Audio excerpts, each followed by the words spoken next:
நம்ம தமிழ்நாட்டில் நம்மளோட முதலமைச்சரை பற்றி நமக்கு தெரியாது. ஆனால் வடநாட்டில் நம்ம முதலமைச்சரை தூக்கி தலையில் வச்சுக்கிட்டு கொண்டாடுறாங்க. அவருடைய திட்டங்கள், அவருடைய கொண்டு வர சட்டங்கள், சரியா. உதாரணமாக சொல்ல போனால் அந்த சிங்கப்பெண் திட்டம், சரியா, எல்லாமே அவதூறு பரப்புனாங்க. நம்ம சிங்கப்பெண் திட்டம் திமுக திட்டத்தை தான் நாங்கள் காப்பி அடித்து போட்டோம். அவங்க செயல்படுற விதம், சிங்கப்பெண்கள் செயல்படுற விதம், அவங்களோட அணுகுமுறை, அவங்க பெருமையாக பேசிகிட்டு இருக்காங்க. ஆனால் நம்ம அதை பற்றி பேசுகிறே இல்லை. ஏன்னு சொன்னால் இந்த அல்லு சில்லுங்க சரியா வந்து ஊதிக்கிட்டே இருப்பான்கள். அவங்களுக்கு பதில் சொல்லி நமக்கு டைம் சரியா இருக்கு. சரியா, இந்த பழமொழி ஒன்று இருக்கு, வெறும் வாய் தட்டான் ஊதி ஊதி செத்தான்னு. இவனுவெல்லாம் வெறும் வாய், ஊதி ஊதி தான் சாவான்கள். இவங்களுக்கு பதில் சொல்றது இருக்கிறப்பாக்க இப்ப நீ நம்மட தம்பி தங்கைகள், சரியா, சகோதர சகோதரிகள் எல்லாம் டிவிகேட பிரச்சனைய, டிவிகேட இத பிரச்சாரத்தை, டிவிகேட சாதனைய, டிவிகேட கொள்கைகளை, டிவிகேட புதிய சட்டங்களை எல்லாம் நாம பேசணும். அப்போதான் எல்லா சாமானிய மக்களுக்கும் போயிட்டு டிவிகேட சாதனை போய் விடும், நம்ம முதலமைச்சருடைய சாதனைகள் போய் விடும். ஒரு முதலமைச்சர் இன்னைக்கு வரைக்கும் செக்ரட்டரியில போயிட்டு உட்காந்து, சரியா, அவருடைய டேபிள்ல ஒரு அமைச்சர் ஒருத்தர் டேபிள்ல உட்காந்து கோப்புகளை பார்க்கவே இல்லை. ஏன்னு சொல்லி கேட்டோம்னு சொன்னா, அவர் களப்பணியில பிஸியா இருக்கார். அவரால் எடுக்கப்பட்ட நடவடிக்கைகள் அது இதெல்லாம் செம்ம பிஸியா இருக்கு. சரியா, அவரை ஜாதி பேரை வச்சு இழிவு பண்ணாங்க. இன்னொரு அமைச்சரை சரியா, கோவில் சொத்து, கோவில் இது அது இதுன்னு சொல்லி பிஸியா இருந்து 24 மணி நேரம் ஆய்வு செஞ்சு பல திட்டங்களை கொண்டு வந்த இதுவும் அவரையும் ஜாதி பேரை வச்சு பேசினாங்க. சோ பேசுறவங்க பேசிக்கொண்டு தான் இருப்பாங்க. நான் என் யூடியூப் சேனல்ல நான் ஒரு ஹிந்தியில பேசி ஒரு தளபதியை பத்தி நான் ஒரு இதை போட்டேன். நேற்று வரைக்கும் 1 மில்லியன், சரியா, within a week 1 million viewers வந்திருக்கு. ஸோ வடநாட்டில் இருக்கிறவங்க நம்ம தளபதியை பத்தி, நம்ம முதலமைச்சரை பத்தி பெருமையா பேசுறாங்க, அவரை பத்தி தெரிஞ்சிருக்கு. நாம ஏனோ அதை பத்தி பேசுறது இல்லை. இவனுங்களுக்கு பதில் சொல்லிக்கொண்டு இவனுங்களுக்கு இது பண்ணிக்கொண்டு தெரிஞ்சவன் சொன்னா, இவங்க நோண்டுற ஒவ்வொரு நோண்டுதலுக்கும் ஏன்னு சொன்னா, தளபதி உட்கார்ந்தாலும் குற்றம், நிஞ்சாலும் குற்றம். நேற்று செக்ரட்டரியேட்ல ஒரு கார் எடுத்துட்டு அந்த கார் மாடலை பார்த்துக்கிட்டு இருக்காரு. என்ன போடுறாங்க, செக்ரட்டரியேட்ல காரை வச்சு விளையாடுது சின்ன புள்ளன்றாங்க.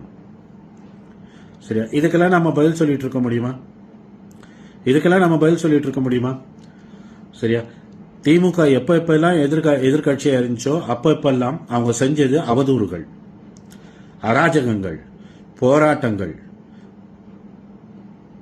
சரியா, பஸ்ஸை தீக்கிரையாக்குறது, அரசாங்க சொத்துக்கு சேதம் விளைவித்தல். சரியா, பஸ்ஸை எரிப்பாங்க, ஏதாவது ஒரு போராட்டம் சொல்லி பஸ்ஸை எரிப்பாங்க, ஏதாவது ஒரு போராட்டம் சொல்லி இருக்கிற குடிசையை எரிப்பாங்க.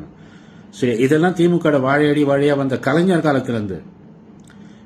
காலத்திலிருந்து இது வாழையா வருவாங்க. இருக்கிற குடிசையை பத்த வச்சுட்டு, சரியா, அவரே வந்து நிவாரணம் கொடுப்பாங்க. அரசு ஒன்றும் செய்யல, நான் செய்யறேன்னு சொல்லி, இது அவருக்கு கைவந்த கலை. அவங்களுக்கு இதைத்தான் வாழையா செஞ்சுட்டு வந்தாங்க. இன்னைக்கு ஊழல்னு கோர்ட்டுக்கு போயிட்டு டிவி கேட்க அரசாங்கம் வந்து போய் செஞ்சிட்டு இருக்கு. என்ன டைம் பாஸ்க்கு விளையாடிட்டு இருக்காங்க கோர்ட்ல. ஆனா அவனுள்ள வந்து என்ன சொல்றாங்க, நாங்கள் கைப்பராடு கை, நாங்களுக்கு பயமே இல்லை, நாங்க மிசாவையே பார்த்தவங்க. யார் மிசாவை பார்த்தது? இப்ப இருக்கிறதுல யார் மிசாவை பார்த்தது? யாரா மிசா சமயத்துல நீ செஞ்ச தப்புக்கு ஜெயில் தண்டனை அனுபவிச்ச. மிசாவை நீ பார்க்கல, உன்ட லீலைகளை துறக்க வச்சிடாது. நீ கோபாலபுரம், நான் 1000 விளக்கு, நடுவுல ஒரே ஒரு ரோடு. சரியா, நமக்கு 2 பேருக்கும். நானும் இதுல நியூ காலேஜில் தான் படித்தவன், எல்லா விஷயம் தெரியும். ஏதோ ஓரளவுக்கு மரியாதை இருக்கு, அந்த மரியாதையை காப்பாற்றி கொள்ளணும் அப்படின்றதுக்காக வேண்டி நான் சொல்லாம இருக்கேன். ஸோ இவங்களை பத்தி பேசிக்கிட்டே இருக்கலாம். ஒரு காணொலி போதாது, 10 காணொலி வேணும் இவங்களை பத்தி பேசுறதுக்கு. ஆஸ் யூஷுவல், சரியா, சாக்கடை. சரியா, ஒன்னாவது அவன்ட கட்சி, அவன்ட கொள்கை, கோட்பாடுன்னு சொல்லி பெருசா பேசுறானே.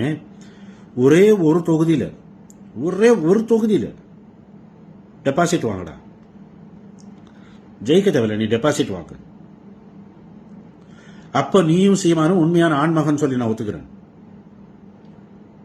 உங்களதான் சரியா சேத்துல செருப்பு முக்கி அடிச்சிருக்காங்க தமிழக மக்கள். சேத்துல செருப்பை முக்கி முக்கி அடிச்சிருக்காங்க தமிழக மக்கள், ஒன்னையும் சீமானியும். இதுக்கடையில வந்து பேசுறான், நான் தான் இது பண்ணேன், இதான் இது பண்ணேன்னு சொல்லி. எந்த ஒரு புதிய திட்டத்தை கொண்டாலும் அதுல ஒரு குறைய கண்டுபிடிச்சு அவன் சொல்லுவான்.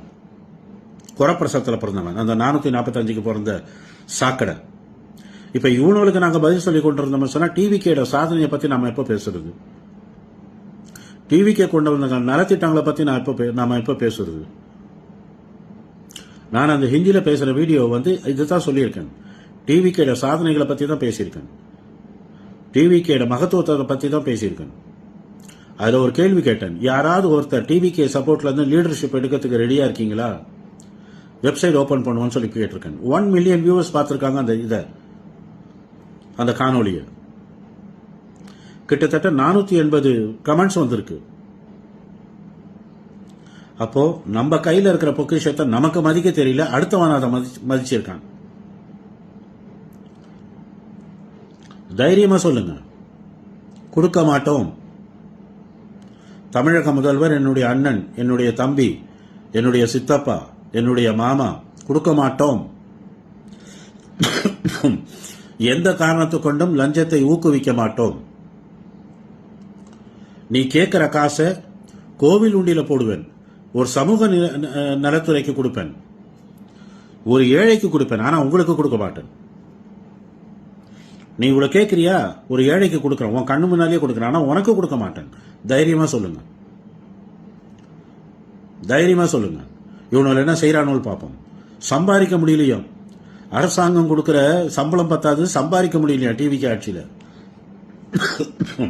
எவ்வளவு கொடுமையா இருக்கு. அப்ப கடந்த காலங்களில் ஆட்சி எப்படி இருந்துச்சு?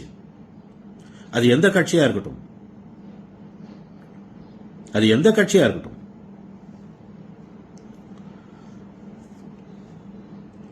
இனி நமக்கு செய்ய வேண்டியது டிவிகே அரசியலுடைய திட்டங்களையும், டிவிகே உடைய நலன்களையும், டிவிகே உடைய சாதனைகளையும் தான் நம்ம சொல்லிட்டு வரணும்.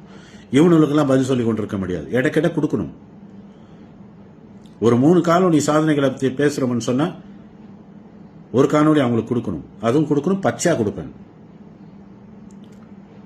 நான் தமிழ்நாட்டில் இல்ல இருந்தேன்னு சொன்னா ரோட்ல போறவங்க கிட்ட டிவிக்கு ஆட்சியை பத்தி கேட்டு அதை நான் டெலிகாஸ்ட் பண்ணுவேன். ஒவ்வொரு நலத்திட்டத்தை பத்தி பொதுமக்கள் கிட்ட கேட்டு, மொபைல் தான் இருக்கு, பிரச்சனை இல்லை. ரோட்ல போற லேடிஸ் கிட்ட, ஜென்ஸ் கிட்ட அந்த காணொலியை நான் என் சேனல்ல பதிவு பண்ணுவேன். ஏன்னா நிறைய அறிவுபூர்வமா இருக்காங்க, ஆனா அவங்களுக்கு உட்காந்து பேசுறதுக்கு டைம் இல்லை, உழைச்சிட்டு இருக்காங்க. அவங்களை எங்க பிடிக்கணும்னு சொன்னா நடமாட ரோட்ல தான் பிடிக்கணும். ஒரு 2 நிமிஷம், 1 நிமிஷம் கொஞ்சம் ஒதுக்குங்க. உங்களுடைய கருத்துக்களை பதிவு பண்ணுங்க, அவங்க கிட்ட இருந்து கருத்துக்களை கேட்டு பதிவு பண்ணுங்க. அடிமேல் அடி அடிச்சாதான் அம்மியும் நகரம்னு சொன்னாங்க. நாங்க இந்த மாதிரி அடிப்போம். மீண்டும் சந்திக்கலாம் நண்பர்களை. இந்த காணொலியை வந்து அதிகமா ஷேர் பண்ணுங்க.